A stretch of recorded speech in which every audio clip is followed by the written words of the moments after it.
It might be earlier in this season than we are used to, but you cannot beat a weekend in the finale outdoor region. The stunning stages of Pietra Ligure lay in wait to play host to the third round of the UCI Mountain Bike Enduro World Cup and the first round of the UCI Mountain Bike E-enduro World Cup.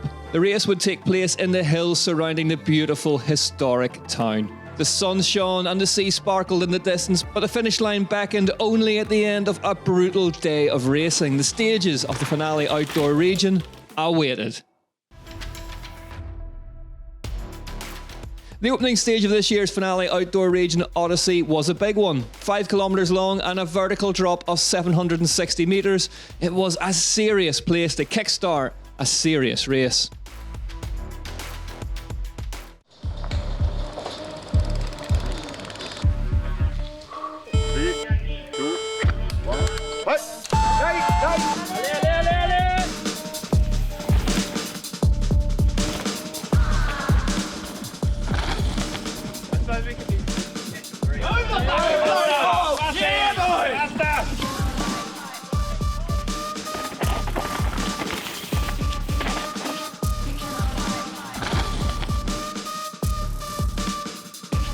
Stage 1 was proving to be a brutal start to the day. Long one, but good feeling. I push all after I go maybe over limit. Gloria Scarzi, Italy's biggest enduro talent, was fast through the slightly shortened opener, setting the early pace. Savage, I just made a lot of small mistakes. I'm not carrying speed very well. Pivot Factory Racing's Morgan Schar was the first to top it by 7 seconds. That was pretty fun actually. The turns are really fun, and then the last minute you got to be like really pushing on the pedals, so pretty out of breath now.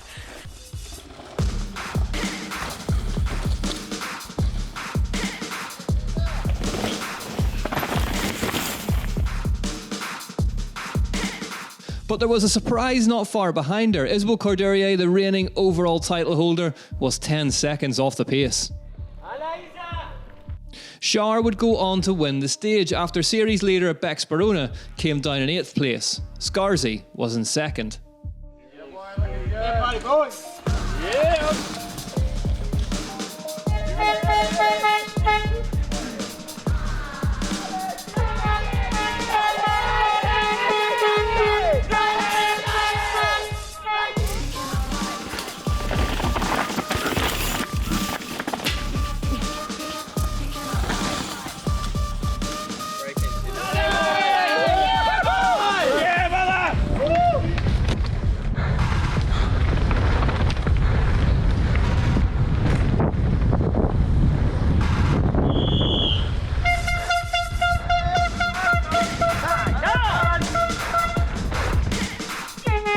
Specialized Racing's Charlie Murray was fastest through early on. How does it compare to practice out there?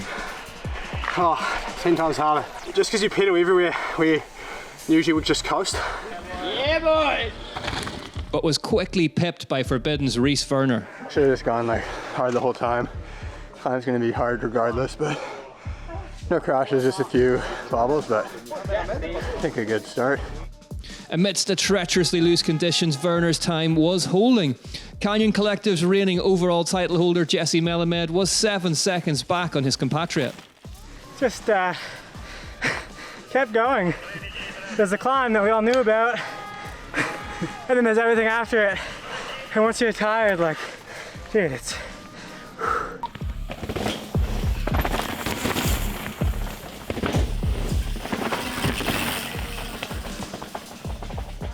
Jack Moyer, riding his custom-painted YT, was down in 10th. The series leader, Yeti Fox's Richie Rude, was in 3rd. It's toasted. I got nothing.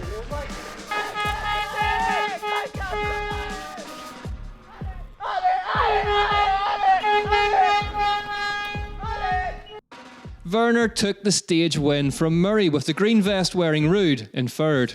In the elite men's race, a sprinkling of young talent garnished a top 10 stacked with previous race winners. Rhys Verner was in the lead ahead of Murray and Rude. Melamed was 5th and Jack Moyer rounded out the top 10. The course in Pietra Ligure was 56 kilometres in length and featured 3,105 vertical metres of descending. The opener was the farthest flung from the town itself and over 5 kilometres in length. Ultra Finale was the second stage and the second longest at 3.9 kilometres. The third and fourth stages were the day's shortest, with the latter being one of, if not the fastest, before the riders could visit the technical assistance zone and then be reseeded into their order on the road.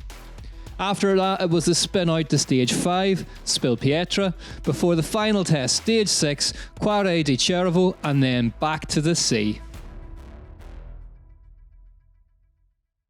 At the top of the roughest stage of the day, the morning sunshine was ominously now making way to darker cloud, and thunder began to echo overhead. Ultra Finale was the second stage of the day to the west of Col de Melogno.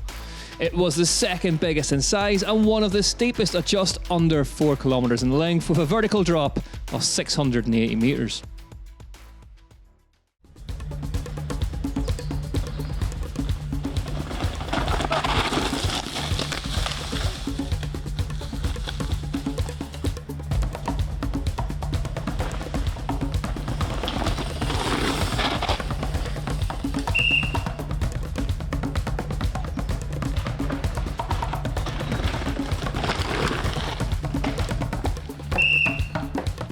I was happy there was a big thunderstorm at the top, so happy to have made it in the dry all the way up.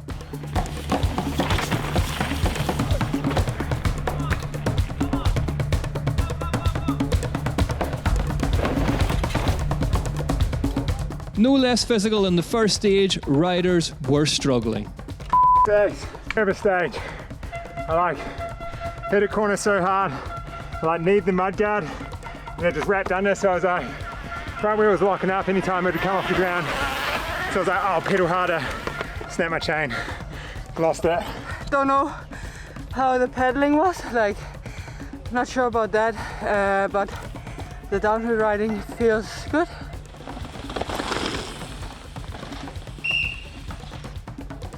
Scarzi was fast again on the second stage. The Italian was riding well at her home round. Isabelle Cordurier rode her way into third on the stage.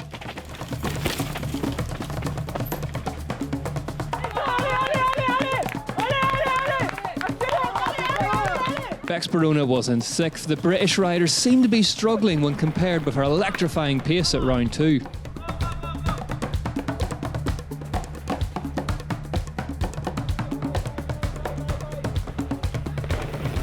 Again though, it was Morgan Schär who was on a charge, on a set of stages close to where she calls home, who went fastest.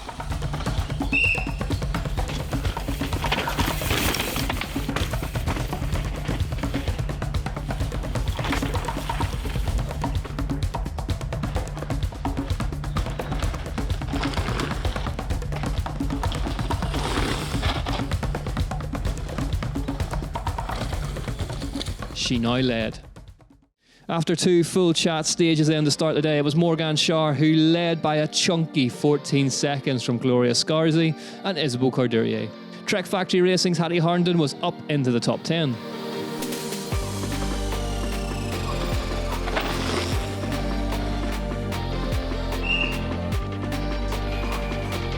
Canyon's Dimitri Tordo was looking resurgent on terrain that he was clearly loving.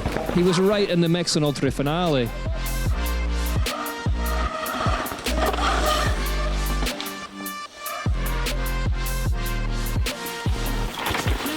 Richie Rude was having a difficult day in the leader's vest. A crash on 2 left him battered and bruised and struggling to fix a rear brake. Yeah, that's it. Oh, dude. You right? Yeah. Just slid front wheel up top. It was pretty greasy on some of the stuff, and brake was out, bottle was out.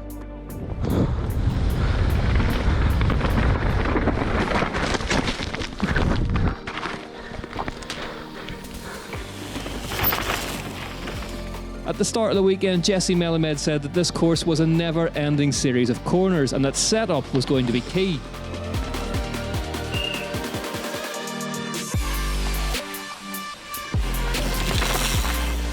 He had obviously nailed that setup as he set the fastest time on 2 and made it a Canyon collective 1-2 on the stage. That result moved the Canadian into the lead of the race. Jesse Melamed leapt 4 places to the front of the race. Tordo and Rudeau were 3rd and 4th respectively, whilst Tommaso Francardo was riding high in 7th amongst the best in the world. In the first ever UCI Mountain Bike E-Enduro World Cup, racing was well underway.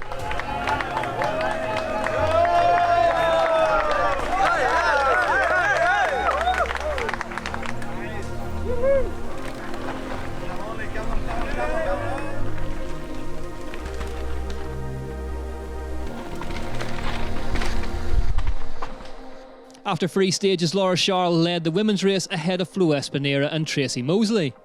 In the elite men's, Antoine Roche led the way from Kevin Mari and mountain bike legend Fabien Barel.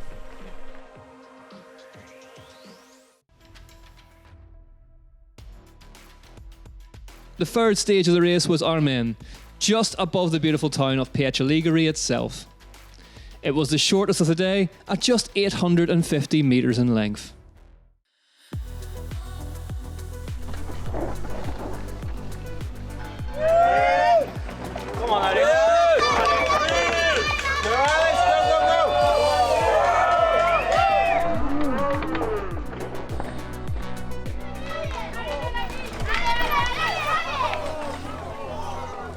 Morgan Schar couldn't make it a hat-trick of stage wins on Armen. Instead, it was Ibis's Rafaela Richter who took the win. Yeti Fox's Bex Barona snuck home in 2nd, ahead of Morgan Schar, who led the overall by 14 seconds. Dimitri Tordo attacked and this time went fastest on a technical, awkward stage.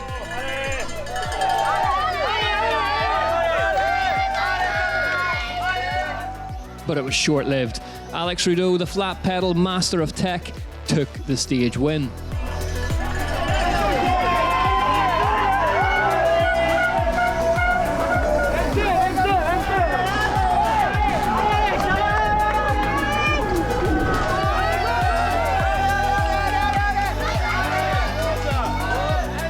Melamed was 4th on the stage and now held on to his overall lead by just under 2 seconds. He was battling hard to fend off the flying French.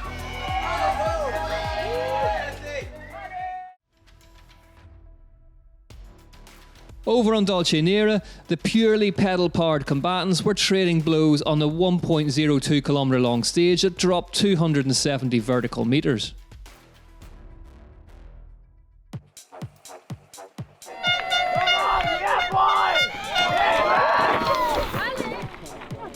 Dolce Nera was virtually flat out from start to finish. In other words, the perfect place to prove a point.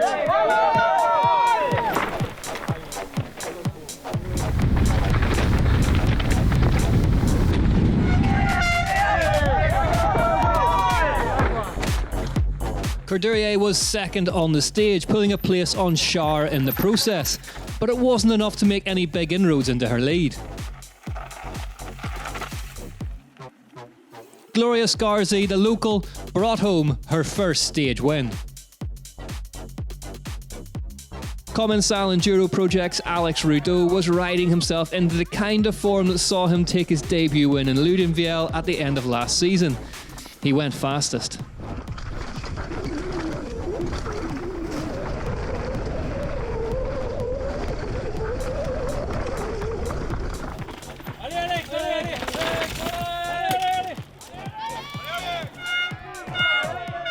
Martin Mayes from Orbea Fox went into 2nd.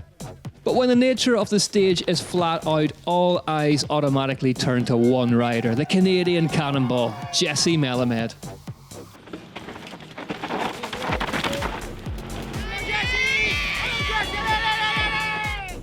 Melamed duly obliged and helped himself to another stage win to shore up his lead. In the E-Enduro, the racing was even closer.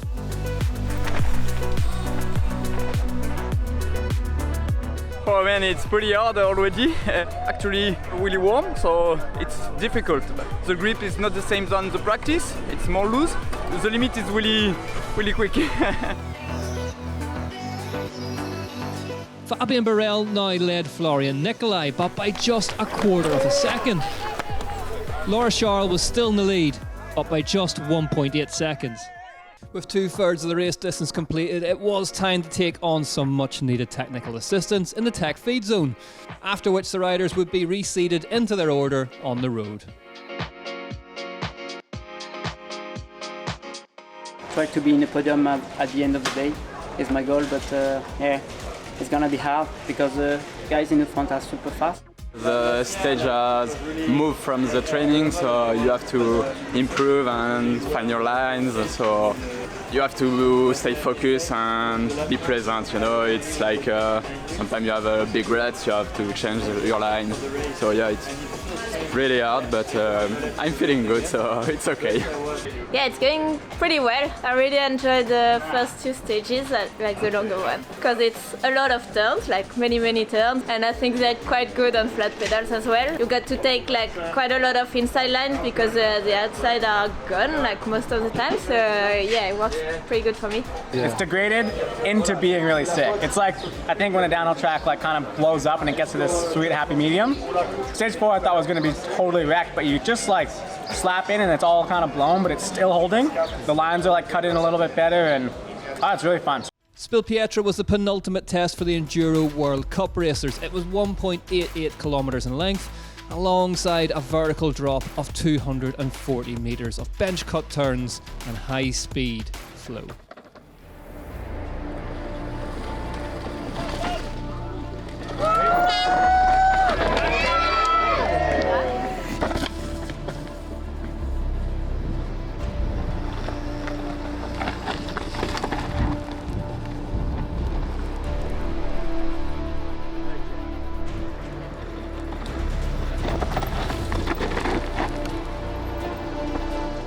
Morgan Schauer was third on the stage, keeping her spree of top threes rolling. Gloria Scarzi was still running riot in the finale outdoor region. It was turning into a career-affirming ride for the young Italian. She was second on another stage. I'm in the trail home, so I expected something, but not to like a really good position. So we will see how it's going. For Isabelle Cordelier, the stages of finale outdoor region have been somewhat of a bogey round, with an elite win outside the Trophy of Nations still missing from her palmares.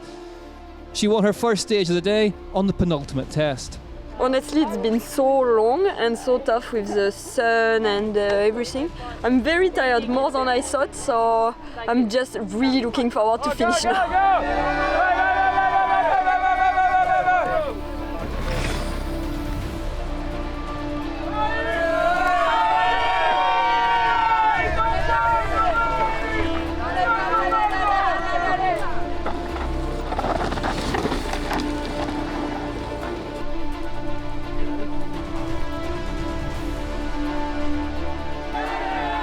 Richie Rude, bandaged up and on a repaired Yeti, was back up to speed and third on the stage. His traditional sparring partner, Jesse Melamed, was second on the stage and had the smell of gelato and a potential win in his nostrils. But Forbidden's Reese Werner wasn't finished with finale outdoor region. He took another stage win on 5. I think I got another stage win on the last one, so it's been a good day for me. I'm pretty pumped. I mean, it couldn't be further away from home, like as far as what they're like, but I've been here quite a few times over the years, so yeah, I guess just comfortable here, and yeah, I enjoy myself, so that goes a long way, it seems. And with the race perfectly poised, here's how things stood on the way to the final stage. Morgan Schauer had been devastatingly effective all day, and although she hadn't added to it, she had maintained her 14-second lead. Could Gloria Scarzi maintain the 5-second margin of comfort she had back to Cordelier to grab a career-best second place? The overall leader, Bex Barona, was now under pressure from Ray Morrison, and Chloe Taylor was having one of her best rides in years up into the top 10. The elite men's race remained too tight to take your eyes off. Melamed, Werner and Rudo were all within the same 7-second bracket. Just a handful of seconds covered the second half of the top 10. In the town, the first ever E-Enduro World Cup had come to a history-making end. Laura Charles took the win in the women's race, and in the men's race it was Fabien Barel for Canyon who would win the first ever E-Enduro World Cup, just as he had won the first ever Enduro World Series race back in 2013. I was really impressed about how tight the racing was, even at that level of e-bike racing that is still fairly new. I was really also impressed to see the professionalism already of all the athletes, and it was an excellent day. Pushed the racing, taking the lead, and having the leader's jersey is not expected. It's the only round I'm going to do for the season. Maybe I will do the last one, but definitely stoked to take the win and very happy. And it was a sting in the tail, befitting of one of the toughest places to race mountain bikes in the world. Cuore di Cervo, or Deer Heart, sounded ominous. Just under 1.3 kilometres in length, with a drop of 220 vertical metres, the final stage, the race to the sea, would decide the third round of the UCI Mountain Bike Enduro World Cup.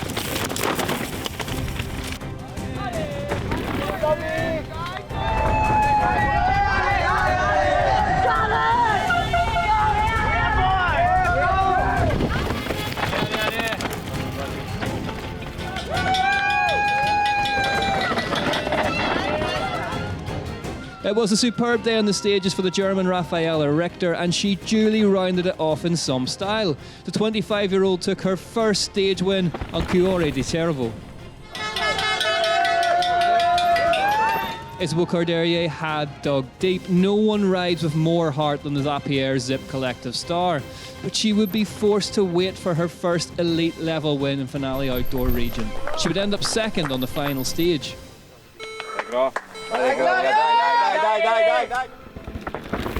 Gloria Scarzi couldn't match Cordurier's time, but crucially had done enough.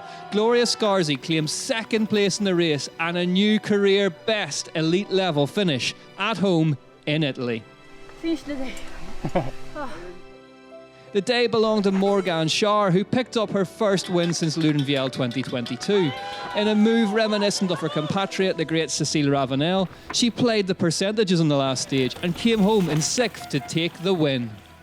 The trails today, they were really fun to ride. I think I quite like it when it's slippery, as I ride on flat pedals, and it's I can push the limits a bit further maybe, so yeah, it was good.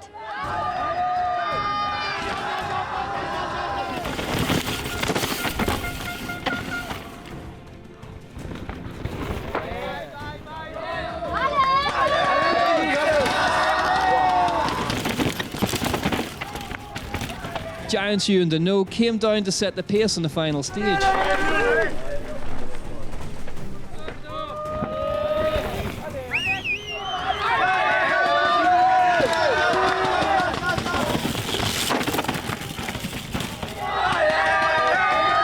One by one, they couldn't get close to him. Previous overall title winners Moyer and then Rude came down inside the top 10, but off the Frenchman's pace.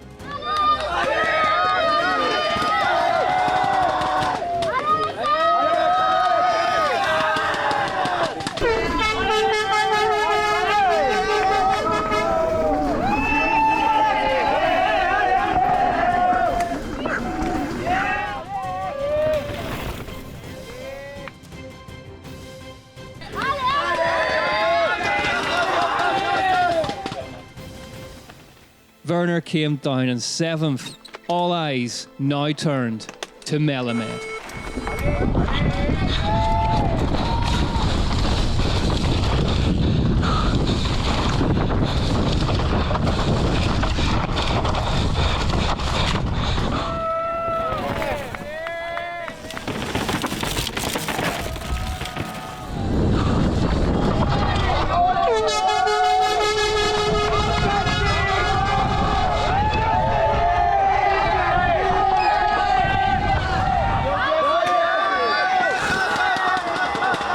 That left Jesse Melamed to cross the line into sixth on the stage, which was enough to secure his first ever UCI Mountain Bike Enduro World Cup win.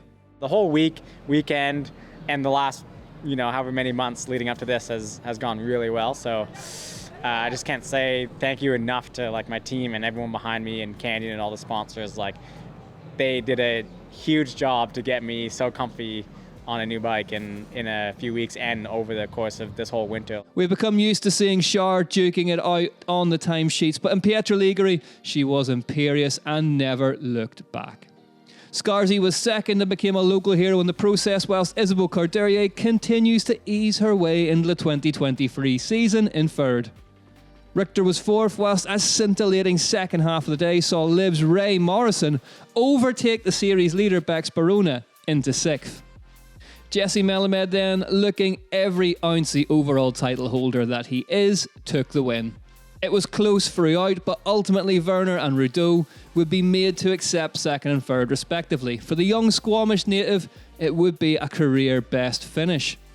Dimitri Torda was fourth. Behind him, Specialized Racing's Charlie Murray came home fifth, the fastest of a battle which had raged all race long. In scenes mirroring those of the elite women's race, Yeti's Richie Rude was edged out on the final stage by the frankly superb Tommaso Francado. Remarkably then, after the third round of the year, Morgan Char and Isabelle Cordelier are tied on points in the overall with 1,231 apiece, ahead of Bex Barona. Hattie Harnden is fourth and Rafaela Richter is up into fifth. Morrison, Pujan and Prudkova round out the top 10. The elite men's race is almost just as tight, with the points lead changing hands from Richie Rude to Jesse Melamed. Rhys Werner is up into third. Dan Booker holds on to fifth, ahead of Alex Rudeau and the winner of round one, Luke Meyer-Smith, in 10th. And in the team's championship, Yeti Fox lead the way ahead of Forbidden Synthesis, who are impressing everyone this time out. Third place goes to Lapierre Zip Collective and fourth place to the reigning holders Pivot Factory Racing. Don't forget to tune back in tomorrow as we prepare for one of the biggest races of the year when the UCI Mountain Bike Cross Country Marathon World Cup roars into life in Penultimate Ligure. We'll see you there.